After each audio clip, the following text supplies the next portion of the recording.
when people turn into inhuman creatures. When the soul of the Ukrainian land is being ravaged, and terrible harvests are gathered from the fields. When coal mines are mined, flooded, and polluted. When forests are burned and destroyed, the crime has a name. Its name is ecocide. Since the first day of the full-scale war, 2,500 crimes against the environment have been documented. The total damage has exceeded 54 billion euros. More than a third of Europe's biodiversity is under threat. Unique species of animals and plants may disappear forever. The attack on the Kakhovka hydroelectric power station is the largest act of ecocide in recent decades. The amount of water we lost as a result of that would be enough to provide a 2-day supply for the entire humanity. Russian troops occupied the Chernobyl nuclear power plant for more than a month, and the Russians still control the largest NPP in Europe, the Zaporizhzhia nuclear power plant, blackmailing the world with a nuclear winter. So the world can no longer stand by while nature remains a silent hostage and collateral damage of armed aggression. Volodymyr Zelensky's peace formula is intended to become a practical action plan and a guarantee of lasting peace. Peace that cannot exist without restoring justice and environmental safety. The Ministry of Environmental Protection of Ukraine has developed 7 unique methods for calculating the damage caused. The Prosecutor General's office is documenting war crimes against the environment. Criminal proceedings on ecocide have already been opened. A mechanism for compensation is being developed. Russia's terrible crime must be punished. The perpetrators must be held to account for the sake of future generations, for the sake of justice, for the sake of the environment. United for justice, united for nature. Ladies and gentlemen, welcome to our summit, United for Justice, United for Nature. We've gathered here a unique and distinguished group of experts and decision makers from Ukraine and across the globe. We will explore the intricate relationship between law, science, and economics when it comes to addressing environmental damage caused by brutal, cruel, and unprovoked war of Russia against Ukraine. Let me introduce myself. My name is Bogdan Mashai, and I will be a host of this event. And we are ready to start, but before we will start, I ask everyone to stand up to observe a moment of silence for the memory of those brave Ukrainians who lost their life in this cruel war.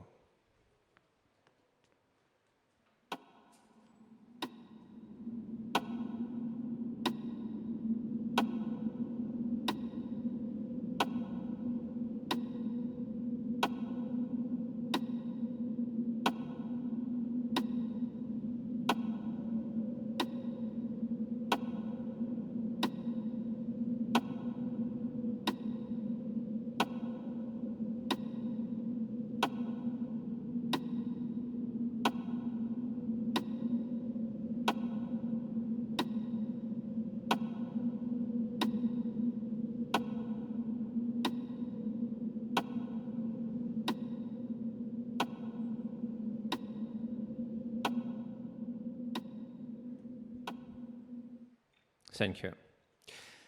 Now I invite to the stage for the opening speech Prime Minister of Ukraine, Denis Shmyhal.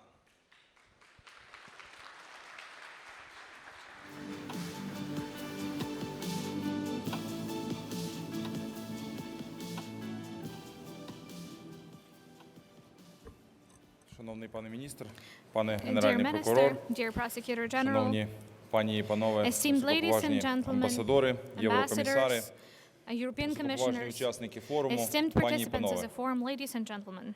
Сьогоднішній захід насамперед This event про is єднання і first and справедливість. foremost about unity and about Прагнення justice. справедливості – це саме Our те, що strive for об'єднує justice сьогодні is something that brings together партнерів з Україною, щоб Ukraine країна-агресор with its понесла partners and відповідальність allies to make за зло, sure яке вона принесла that на the нашу aggressor землю. country is held accountable for the evil it has brought to our Сьогодні з нами land.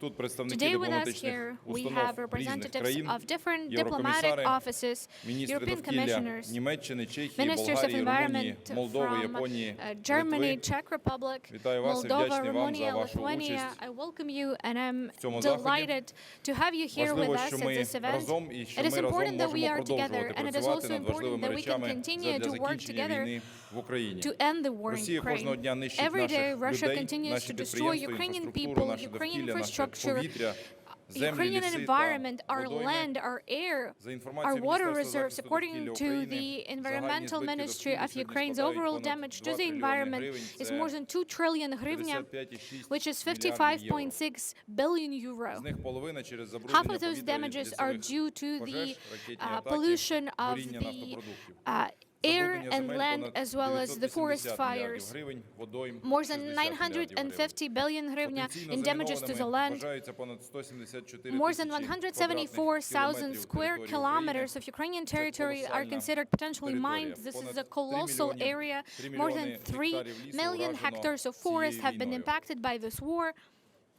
Теракт на Каховській The греблі terror став attack at the наймасштабнішим актом Kakhovka Dam has екоциду been за the останні most 70 large-scale років. ecocide act over the course of the last 70 Збитки, за years. даними Міністерства The довкілля, damages, according to the лише від information цього of the теракту Ministry of перевищують Environmental 146 Protection, мільярдів from this гривень terror або attack are 3,8 more than мільярдів євро. 146 billion hryvnia or Без води 3.8 billion опинилися euro. зрошувальні системи It has сільгоспугідь, left на яких irrigation вирощували близько 2 systems мільйонів without тонн зерна water, на рік. Це and 70% now від we are unable to grow експортованого more than 2 Україною million зерна tons of grain. до That is Африки у 70% 2022 of році. the grain exported to Всі ці Africa by злочини Ukraine in 2020. залишаються All of поза these увагою. crime На remain саміті unnoticed. Ради Європи у Рейк'явіку During the запроваджений міжнародний European реєстр збитків внаслідок Council війни. Summit, Він також we містить have і introduced the екологічну international registry складову.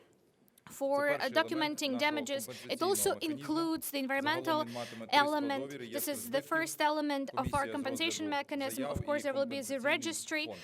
for damages. Важливо, There will щоб be фонд the наповнювався commission саме за as well рахунок as the compensation конфіскованих fund. It's російських very important активів. that we Тоді принцип fund this «Росія заплатить» compensation буде fund втілений from у the життя. Russian assets because it will майбутньому make всі Russia знатимуть, pay. що And so будь-які then in the руйнування future, обійдуться everyone will know that будь-якому any type of агресору damages надто would дорого. cost an aggressor Також продовжуємо way too much. враховувати і верифікувати And we also збитки, continue to document завдані and довкіллю verify війною. damages caused to the Саме для environment цього by the war. в межах This is формули specifically миру why президента within the Володимира peace Зеленського formula діє of the міжнародна President of робоча Ukraine, група Volodymyr щодо Zelensky, we екологічних have created an наслідків international війни. working group on documenting environmental Першим результатом war цієї damages. The групи має first стати outcome of проект the work of this екологічного working group договору, is a що draft of створить an умови для environmental надійного agreement that will захисту create довкілля, suitable припинення conditions екоциду та for the protection of the виплати environment, репарацій. stopping the Це ecocide потрібно and не paying лише для reparations. України, This це is important потрібно not just for світу, Ukraine, this is нам important for the world, for all щоб of us, убезпечити to make людство від sure глобальної that катастрофи, щоб humanity is запобігти safe from this новим global актам catastrophe, агресії та to prevent new цілеспрямованим aggression руйнуванням acts, природнього and to середовища. prevent targeted destructions Ми of the вистоїмо environment. і We відновимося. shall resist А and винні we в shall екологічних та rebuild, інших злочинах and the обов'язково people будуть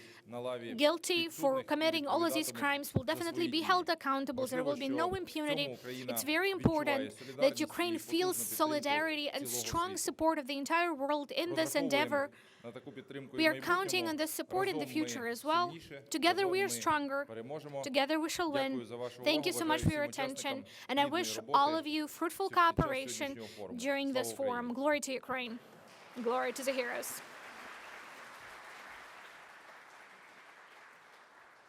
Thank you very much, Mr. Prime Minister. And now I'm asking an audience to pay attention to the screen for the video message from Andriy Yermak, Head of the Office of President of Ukraine. Dear colleagues, first of all, I'd like to thank you for finding the opportunity to join our meeting. I'm pleased to welcome you. Let me start with the date. Yesterday was 64 years since the Kakhovka hydroelectric power station was just put into industrial operation. On June 6th of the current year, as you know, Russian occupiers destroyed. Moscow continued to deny it. Moreover, yesterday, Russian propaganda once again repeated the fake story about the Ukrainian army shelling, resulting in the dam's destruction. This is another bright example that crimes against nature and crimes against the truth are key elements of the Russian aggressions against the international community, not just Ukraine. For in the modern world, the information space is an element of the environment, and as such knows no boundaries. The manipulations of information and emotions that Kremlin, its cronies, and proxies employ in the midst of the horrific events in Israel indicated an intention to fuel yet another conflict. This pattern is all too familiar to us. Russia resorted to the same methods of the fomenting hostility in the 2004 and in 2014, and in the course of the full-scale invasion, of course. It's doing it right now as well. The goal is evident.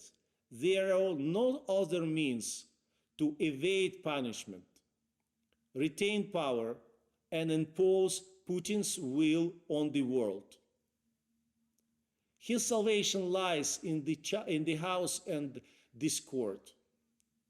The war continues, and the number of crimes committed by aggressor states against our environmental increases daily. The cumulative effect of these crimes is also growing. Landmine contamination, forest fires, water, and air pollution create a cascade of the interconnected challenges and threats for the all humankind. Let me emphasize, just like all other aspects of the Ukrainian peaceful formula, environmental protections requires a shared vision and collective efforts. The environmental directions aims to develop and implement a comprehensive plan for Ukrainians' ecological recovery from the consequences of the war. In our view, the mechanism developed and implied for Ukraine should be universal. They should effectively prevent crimes against the environmental worldwide. And it should be reflected in the relevant United Nations General Assembly resolutions and other international legal documents. I believe that Ukraine is not the only country interested in such steps. Discussion in the African Climate Summit in Nairobi, which took place in early September and was attended by a Ukrainian delegation, suggests this. Africa is at the epicenter of the climate change, and it is obviously feeling the effects of the natural resources, over-exploitations, and conservative industrial economy most acutely. However, the environmental consequences of the war in Ukraine are equally devastating. In just 6 months of hostilities, more greenhouse gases entered the atmosphere than the country like Bulgaria produces in a year. The long-term consequences of the Kakhovka hydroelectric power plant's dam destructions are still awaiting proper assessment. During the war, nearly 2,500 causes of the environmental damage have been recorded. Our Prosecutor General Office is investigating 200 cases of environmental war crimes, including 15 cases of ecocide. Let me remind you that Ukraine is among the countries where the criminal law defines responsibility for the crimes of ecocide. What is the deliberate destruction of the environment? The crucial point here is that the Russia, it's not only the war with Ukrainian states and its people. It is the war with the environment. Nature does not recognize human borders. So crimes committed against it anywhere affects everyone and each one of us. Ukraine is making every effort to draw international attention to the environmental consequences of the war. In late November, we plan to hold a meeting in Brussels on this issue. They hope that the European Parliament will adopt certain decisions to help us consolidate the international community's position regarding ecological problems that manifested in Ukraine because of Russian aggression, as well as a green recovery. Besides the Dubai Climate Summit in December, we will also discuss the environmental consequences of Russia's war against Ukraine. Related issues like addressing the crimes against nature and the holding those responsibility accountable will also be considered. There is much work ahead. Together, we must protect humanity's rights to clean environment and the right to truth. Thank you for your attention. Slava Ukraini!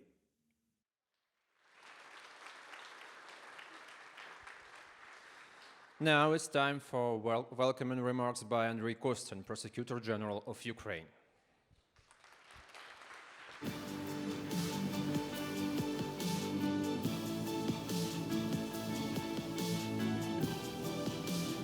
Good morning, everyone, Your Excellencies, our guests, ladies and gentlemen.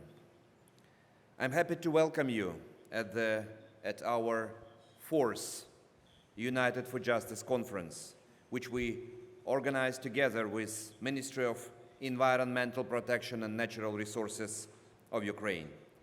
We have launched the United for Justice Conference and Legal Framework in March this year with a comprehensive conference in Lviv that brought together leading experts, decision makers, and supporters of Ukraine to discuss key issues of advancing the accountability of Russia for its act of aggression and heinous international crimes committed in Ukraine. This was followed by narrower and thematic conferences dedicated to massacre in Bucha and sexual-related conflict violence. We are now gathered in Kiev to discuss one of the most overlooked topics of armed conflicts, that is the environment and damage caused to it and its effects. Therefore, we are here united for justice and united for nature. 3 days ago, we have overcome the Rubicon of 600 days of aggression and full-scale war in the heart of Europe. These 600 days became an eye-opener for the world community on an array of issues which, before February 24, 2022, were seen either as just legal rebuses, often discussed solely in academic fora, or they were identified as gaps in the existing architecture of international law. But most importantly, Russian aggression opened floodgates to atrocities not experienced in Europe for over 70 years. Unfortunately, environment fell silent victim of these crimes as well. Democratic world has always been guided by the principle that environment is to be presumed as a civilian object unless and until it is used as a military one. We all follow the rule from the Additional Protocol 1 to the Geneva Convention that it is prohibited to employ methods or means of warfare which are intended or may be expected to cause widespread, long-term, and severe damage to environment. We all do, but aggressor does not. Russia uses environment as a specific weapon of war. architects of aggression are intentionally targeting environment, knowing too well that this will cause widespread and severe damage to Ukraine. The purpose of this is to destroy Ukrainian identity and everything it is made up of. Natural environment, however, has no geographic or temporal boundaries. Damage caused in one country impairs ecosystems and extends beyond man-made borders. Moreover, damage caused could regrettably stretch out for generations, having long-term implications for public health, food security, climate, and so on. Far too long, ecological damage in wartime has been overlooked or largely treated as incidental. However, ramifications of the attacks against Kakhovka Dam, nuclear power plants and facilities, oil depots, internationally protected territories, and national reserve of Ukraine, and many other objects will be felt in Ukraine and in the whole Black Sea region for decades to come. And all these cannot be regarded just as incidental. United Nations Environmental Programme conducted a preliminary review of the environmental impacts of the conflict last year before the attack on Kakhovka Dam. They established that Ukraine was grappling with chemicals, munitions, and military equipment. A range of pollutants continuing to be released, and the country and the region risked being burdened with a toxic legacy long after the conflict ends. And this was prior to the attack on the Kakhovka Dam, probably the biggest environmental disaster in the history of independent Ukraine, catastrophic impact of which will be felt for decades. Moreover, Ukraine is an agricultural country, a cradle of grain. Our soil is our treasure, and we are witnessing it being poisoned and destroyed. In the face of this, it's high time we properly recognize crimes against the environment, address the criminal character of the destruction and contamination of the land, soils, and waters, and made those responsible for such crimes fully accountable. And this should be done through the intrinsic web of accountability that has both national and international dimensions. Ukraine has made it a priority to counteract with the environmental consequences of Russia's war of aggression. Ecological safety, the prevention of ecocide, and protection of the environment is the core of point 8 of President Zelensky's peace formula. Against this backdrop, we know that responsibility is on us to investigate and prosecute. On the national level, we focus on the incidents that could amount to, first, environmental war crimes foreseen under Article 438 of the Criminal Code of Ukraine, that is, causing or risking destruction and degradation of the natural environment, either intentionally or incidentally. And second, ecocide, mass destruction of flora and fauna, poisoning of air and water resources, and also any other actions that may cause an environmental disaster. Action criminalized under Article 441 of the same code. To date, we are investigating 265 incidents of environmental war crimes, including 15 incidents of ecocide committed as a part of Russia's aggressive war against Ukraine. These cases are dealt by the International Environmental Crimes Unit within the Specialized Environmental Prosecutor's Office, with regional prosecution offices created to streamline and optimize the process of accountability. We also are actively cooperating with the ICC on a number of developments. We regularly provide them with updated information about focuses of their interest, including investigation into destruction on Kakhovka Dam. Yes, we are doing all this and pioneering efforts of holding states and individuals accountable for damage to the environment during armed conflict. International legal architecture, however, is lagging behind in finding right responses to overarching dilemmas. One thing that Russian aggression crystallized is that the world simply cannot afford to play along the rules that aggressor dictates. Impasse is too large between them and a democratic world.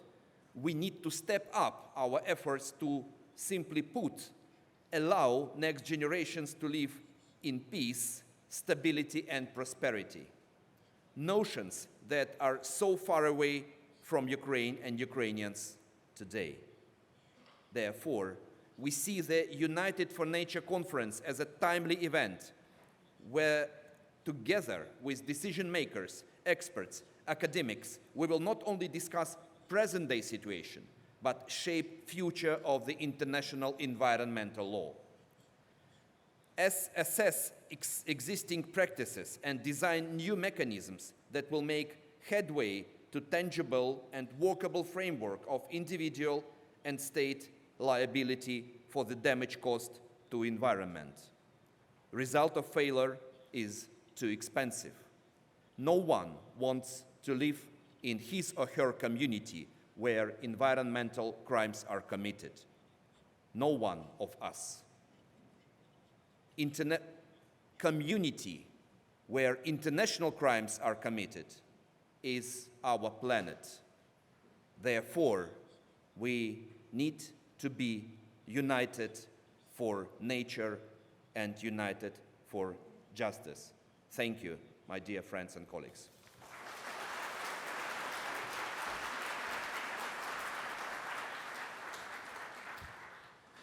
Our next distinguished speaker is Ruslan Strelets, Minister of Environmental Protection and Natural Resources of Ukraine.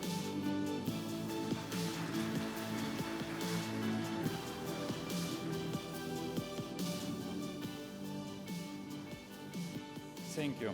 Dear Prime Minister, dear General Prosecutor of Ukraine, dear Commissioners, dear Ministers, dear distinguished guests, I'm pleased to welcome you to Kyiv today.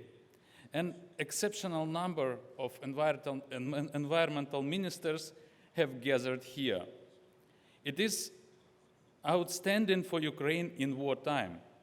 The previous occasion when Ukraine hosted so many of my colleagues was back in 2003 at the Environment for Europe conference. 20 years have gone by. Kyiv is the hub of global events. Some things we do are so no one has done before. We are tackling unprecedented environmental issues. We are facing unique challenges. There are a multitude of them. With the valuable efforts of Ukraine's armed forces and the assistance of our partners, we have the opportunity to pursue them in the capital of Ukraine. The heart of these challenges is to reconsider history, to rethink the aggressor's responsibility for the war, to renew the ways of post-war reconstruction. Defeating Russism, we are not entitled to repeat the errors committed after World War II. We still experience the effects of those mistakes on the environment. And we have already made several choices that prevents us from repeating past mistakes. Post-war reconstruction should be green. This is point 8 of Vladimir Zelensky peace formula, which is part of our state policy. Today's forum is being held jointly with the Office of the Prosecutor General of Ukraine.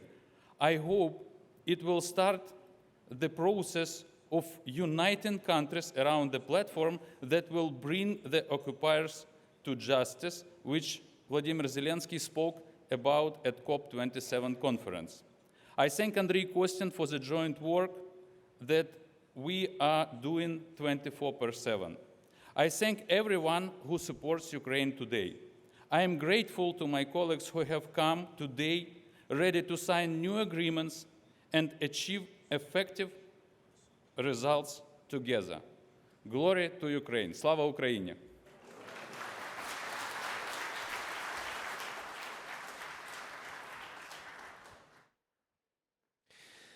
Now I'm giving this floor to Virginia Sienkiewicz, EU Commissioner for Environment, Oceans and Fisheries.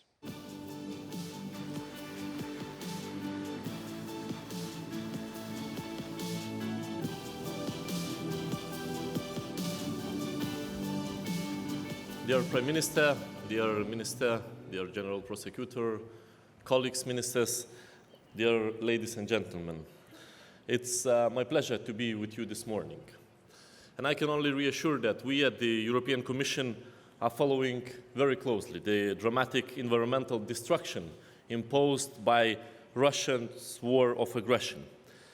And these consequences, they range from nuclear safety, concerns and impacts on wildlife and protected areas, pollution from oil spills, toxic fumes, hazardous substances, leaking from ordnance, and the breakdown of infrastructure for water and waste. And it's not even the end of the list. Too many consequences to list, in fact. And one of the worst examples was the destruction of the Kakhovka Dam. The flooding downstream and the desiccation upstream both led to damage on an unprecedented scale.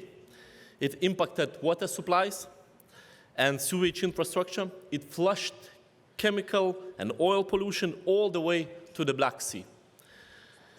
It displaced huge quantities of mines, and it destroyed fragile and unique natural areas. It changed the whole face of the region. In the medium term, it might even change the mesoclimate. It's really hard to put that damage into words, so I'm grateful that you had an opportunity to watch a very telling video at the beginning. This destruction must not be forgotten. And that's why the Commission is helping Ukraine to monitor and assess the damage. We are doing it in various ways. Together with the UN, the Commission has been updating its rapid damage and needs assessment report with a focus on environmental infrastructure. Our joint research center has helped monitor radioactivity, flooding, pollution, and the destruction of forest fires, including with satellite imagery. The Commission has also helped record environmental damage in real time through EcoZagroza, a dedicated web application adopted by the Ukrainian government. When the Kakhovka Dam was destroyed, we managed to redirect funding to help the United Nations Development Programme assess the damage and support environmental restoration. Dear colleague, tracking this damage serves several purposes. It means that people are informed. It helps with the design of recovery strategies, and it creates the condition of legal accountability. In this respect, I would particularly note the register of damage being developed within the Council of Europe. As mentioned by my colleague, Commissioner Reinders, coordination with Ukraine's own state register of property damage and destroyed will ensure a proper, widely recognized record of the damage, loss, injury caused by the Russian Federation. And this will be an important first step towards a future international mechanism for compensation. From our side, we will keep supporting the collection of evidence at all levels. And I trust that today's conference will help build a capacity and foster close coordination in this area. What we have seen, in short, is environmental destruction on a massive scale, I would say unprecedented scale.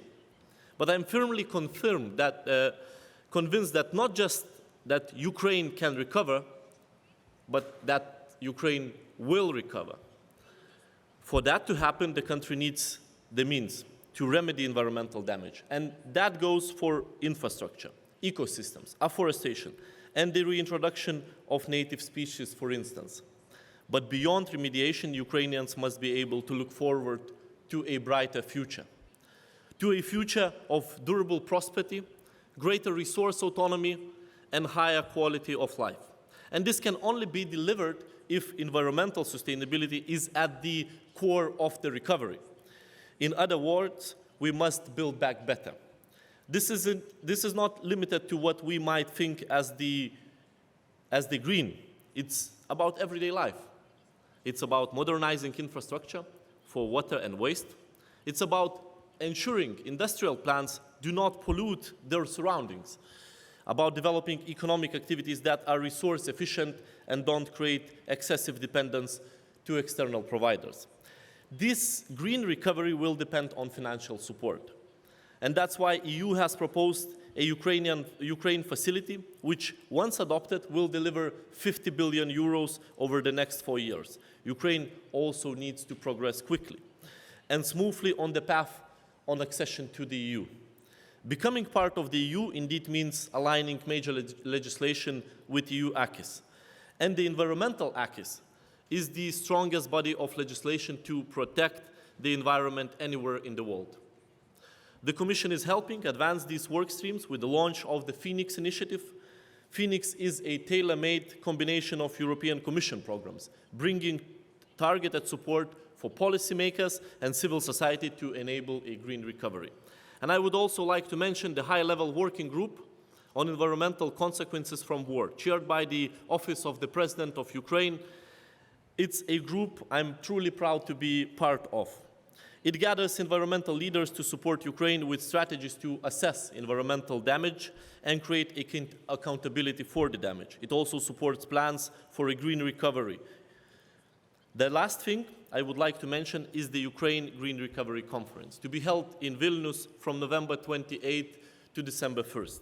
The aim is to take stock of challenges and solutions and to ensure that recovery and reconstruction is sustainable but also green. With this array of initiatives and in coordination with Ukraine's many supporters, dear colleagues, I'm sure we can deliver.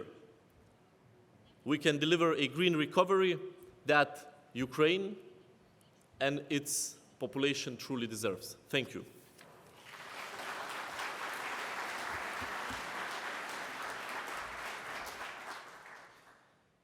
Mr. Sienkiewicz, thank you very much for your efforts in protecting Ukrainian ecology. And now I'm asking you to pay your attention to the screen one more time for the video greetings from Didier Reynders, EU Commissioner for Justice. Ladies and gentlemen, since the beginning of Russia's war of aggression against Ukraine, the Commission has continued to pass a very clear message.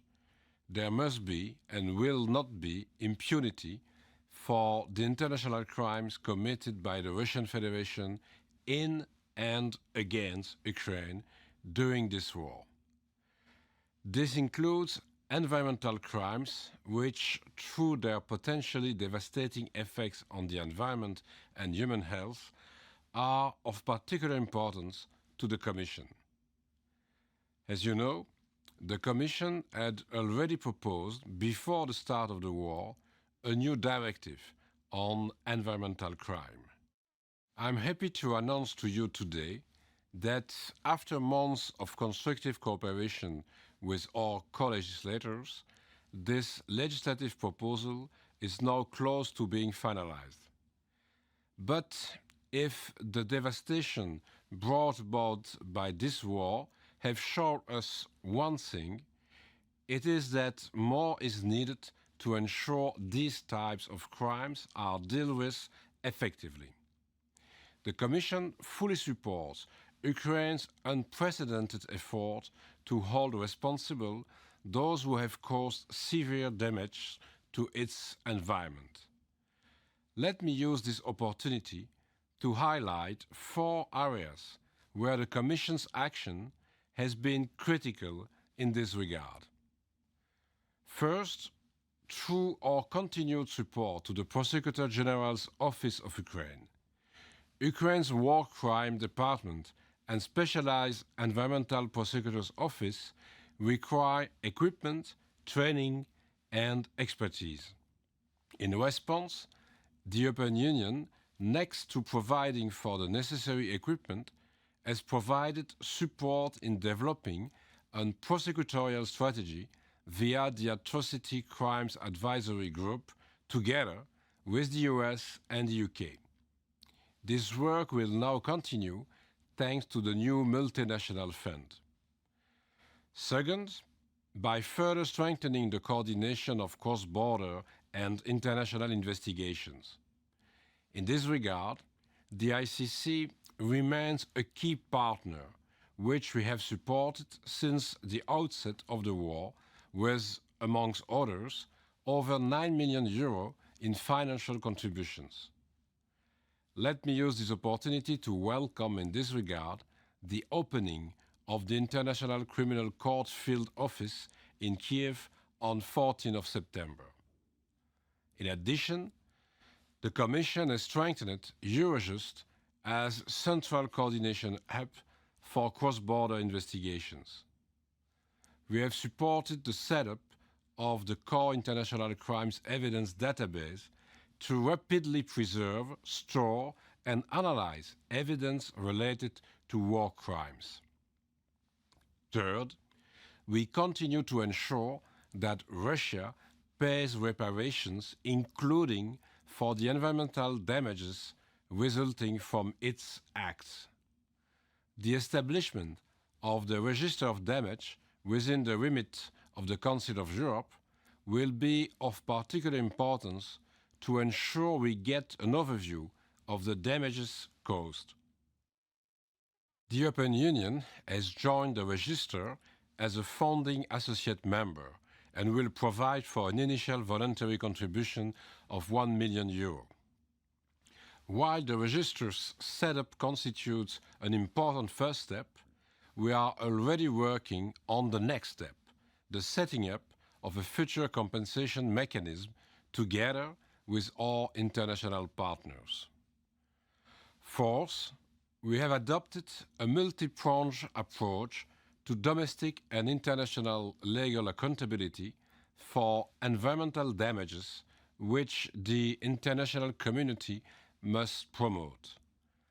The Commission supports Ukraine in this endeavor in the context of the high-level working group on environmental consequences of the war. I trust that Commissioner Sinkevicius, my colleague, with whom we work closely on this, will further elaborate on this later today. Let me conclude by stating that, as an international community, it is clear that we can accelerate the path towards accountability if we remain united. We have proven that this approach bears results. Within 1 year from the start of the war, we have enabled the rapid setting up of the International Center for the Prosecution of the Crime of Aggression against Ukraine. We have established the Register of Damage, and we reached consensus on the need for a dedicated tribunal for the crime of aggression against Ukraine. All of this makes me confident that if we remain united in our efforts, we will succeed in ensuring justice for Ukraine, its people, and its environment. I count on your full support on making this ambition a reality. Thank you very much.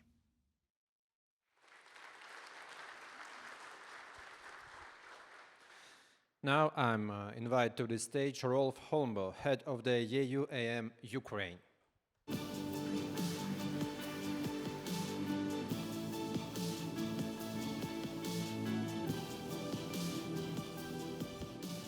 Dear Prime Minister, Minister, Prosecutor General, Commissioners, Your Excellencies, and distinguished guests. I'm honored to be addressing you today as head of mission of the European Union Advisory Mission in Ukraine, but it is also with some regret that we, in this day and age, have to come together to discuss a topic as serious as this one. The EUAM is the EU's civilian mission in Ukraine and engages in support of comprehensive reform in the civilian security sector that will help Ukraine's way to join the European Union. But since the Russian full-scale aggression, EUAM is also engaging in direct support of Ukraine in meeting the many challenges posed by the war. Among many other engagements, we are intensifying our cooperation with the Office of the Prosecutor General, the National Police of Ukraine, and the Security Service of Ukraine to investigate and prosecute the thousands of possible war crimes committed by Russian armed forces. We are dedicated to do what we can to ensure full accountability for international crimes committed by Russian leaders and Russian forces. We work in close cooperation with our American and British colleagues as part of the Atrocity Crimes Advisory Group to jointly achieve these aims. During my own visits across Ukraine, I have witnessed firsthand the vast difficulties Ukraine faces in dealing with the widespread, long-lasted, and systematic damage caused to Ukraine's environment. Ukraine's flag and the vast, beautiful fields of golden crops and clear blue skies it symbolizes reminds us daily of the importance of the environment to the history, culture, and the life of Ukrainians. This testifies to the fact that Russia seems willing to blatantly use massive environmental damage as a tactic in its war against Ukraine. The long-term consequences of this policy are already devastating to Ukraine, but they could potentially become catastrophic. Huge reparations will be needed to assist with the massive cleanup that lies ahead. We must discuss how to close gap in legislation and identify pathways of action to build a legal certainty of accountability for those committing environmental crimes during war. We must build international solutions to better protect the environment in war and bring perpetrators of environmental crimes to justice. And this conference is an important step in this direction. I know from the topics to be discussed and the caliber of the speakers and participants gathered here today that we will have important and fruitful discussions. I firmly believe those discussions can and will lead to further concerted efforts to assist Ukraine and indeed the world in building accountability for environmental war crimes. I want to thank the Office of the Prosecutor General and the Ministry of Environmental Protection and Natural Resources for their tireless efforts in bringing together this conference. It is truly an exceptional undertaking under very demanding circumstances. This conference is an important milestone towards building an international regime of accountability on environmental crimes during wartime. I am happy that the EU AM could help bring this about. Slava Ukraini.